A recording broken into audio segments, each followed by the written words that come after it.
Thank you. 1 minut și 30 de secunde.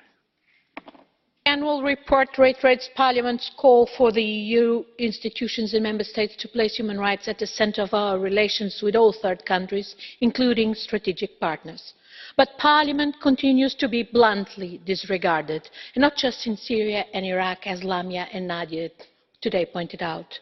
One latest evidence is the European Council's silence and the Commission's perfunctory criticism over the recent arrest of Professor Merera Gudina, a prominent Oromo opposition leader who is being tortured in Ethiopia and continues to be denied access to a lawyer. His crime was to speak at the public hearing hosted by me in this Parliament on the situation in Ethiopia, with exiled Oromo athlete Faiza Lileza and Professor Bahano Nega said to be a terrorist by the real terrorist, the Ethiopian government. The External Action Service and the Commission have yet to join the European Parliament's President in demanding the immediate release of Professor Merera Gudina.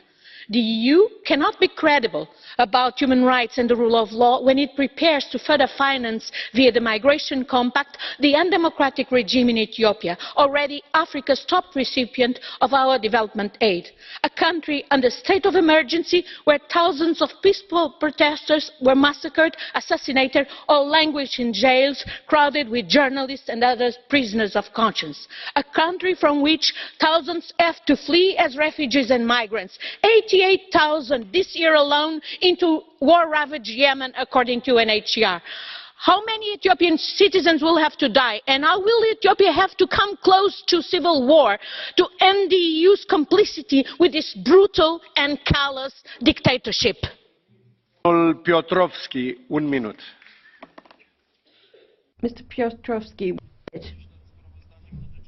We've been debating the respect of human rights and democracy in the world for 2015. It counts altogether 50 pages. In point 148, the European Parliament emphasizes that Christians are most notoriously